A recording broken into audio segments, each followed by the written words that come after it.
आप लोगों को यही तो पता होगा कि दलित समाज के लोग भगवानों को क्यों नहीं मानते हैं और ऐसा क्यों हुआ था उनके साथ, जो भगवान को दलित एवं चमार जाति के लोग भगवान पर विश्वास क्यों नहीं करते। इस देश के दलित समाज के लोग भगवान से एवं चमार लोग भगवान से ही क्यों टकरा गए, क्यों वे भगवान के खिलाफ हो गए। किसी भी कौम और जाति में इतनी ताकत नहीं है जो भगवान के बारे में एक भी शब्द कहे, लेकिन दलित समाज के लोग भगवान को कुछ भी नहीं समझते।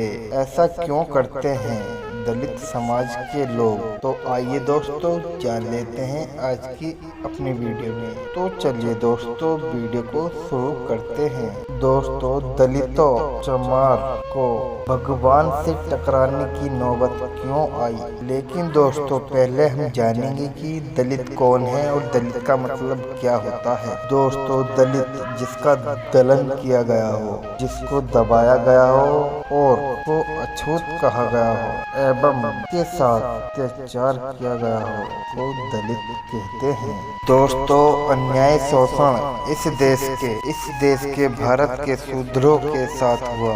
अति शूद्रों के लिए एवं जो इस देश में दलित यानी दलन सबका हुआ है, लेकिन सभी लोग उतने बुद्धिमान नहीं थे एवं उतने शिक्षितमान नहीं थे। और मित्रों, उन सभी को अपना इतिहास के बारे में नहीं पता था, लेकिन इस देश के लोग एसटी और एससी के लोगों को अपना इतिहास अच्छे से पता है और साथ ही ओबीसी के लोग 10% अपना इतिहास जानते हैं। साथियों, हम भी दलित हैं और हमारा भी दलन हुआ है। दलित का मतलब जाति नहीं, दलित का मतलब है जिसके साथ अत्याचार न्याय हुआ हो। तो दोस्तों, शूद्र समाज की एक जाति है शेड्यूल कास्ट भगवान को बिल्कुल भी नहीं मानती है। अब सवाल यह आता है कि वह कास्ट भगवान को क्यों नहीं मानती,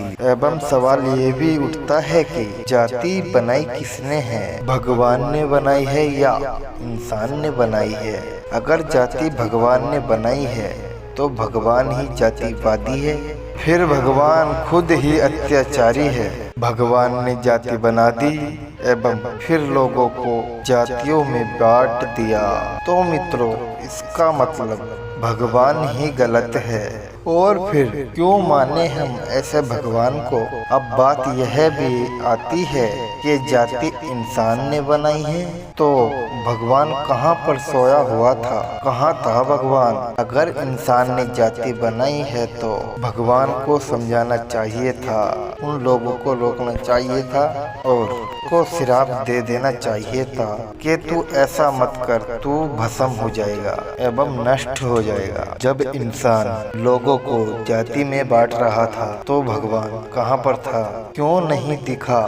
उस सब यह जाति तो पशुओं में होती है, कीड़े मकोड़ों में होती है एवं पंछियों में होती है, सभी जीव जंतुओं में होती है, वनस्पतियों में होती है। हम उसको देखकर पहचान सकते हैं कि यह पंछी है, यह चिड़िया है, यह वनस्पति है एवं ये कबूतर है। हम यह सब पहचान सकते हैं, लेकिन जब बात इंसान की आएगी तो दोस्तों आप लोग नहीं पहचान पाओगे कि यह किस जाति का व्यक्ति है, जब तक तुम खुद लोग ना पूछ लो उस व्यक्ति से यह किस जाति का व्यक्ति है। अब आप समझिए कि जब जाति बनाई जा रही थी भगवान कहाँ पर थे?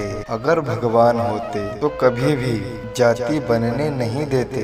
यदि भगवान ने जाति बनाई है तो भगवान ही जातिवादी है, अत्याचारी है। यह बात तो साफ हो गई। बात करते हैं दूसरे मुद्दे पर कि जाति बनाने के बाद इस देश के शूद्रों ने और अति शूद्रों पर अत्याचार हो रहा था। जब उन लोगों को गुलाम बनाया गया कि कमर में झाड़ू और गले में हांडी बांधकर घुमाया गया, जब उनको घर से बेघर कर दिया गया, उनको पढ़ने के लिए भी शिक्षा नहीं दी गई और उनको पानी पीने को भी नहीं दिया गया। जब उनकी बहन बेटी की इज्जत को आबरू लूटा जा रहा था और जब फिर उनके साथ जानवरों से भी बदतर सलूक किया जा रहा था, फिर उस समय भगवान कहाँ पर सोया हुआ था? कहाँ पर थे भगवान? अगर भगवान थे तो कहाँ थे? वो भी 1-2 वर्ष के लिए नहीं, लगभग 5 लाख वर्षों तक लोग गुलाम बने रहे। तो फिर उन्हें क्यों नहीं बचाने आए भगवान? या यह सब भगवान ने ही किया?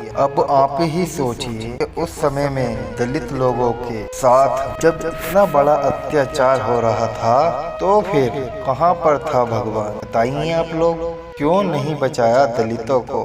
और फिर यही कारण रहा है कि डॉक्टर भीमराव अंबेडकर जी कभी भी भगवान को नहीं माना करते थे और ना ही कभी उन्होंने भगवान को पूजा, और इसी वजह से दलित जाति ने SC ST के लोगों ने कभी भी भगवान को नहीं माना। तो मित्रों, यह जानकारी आप लोगों को कैसी लगी हमें कमेंट करके जरूर बताएं।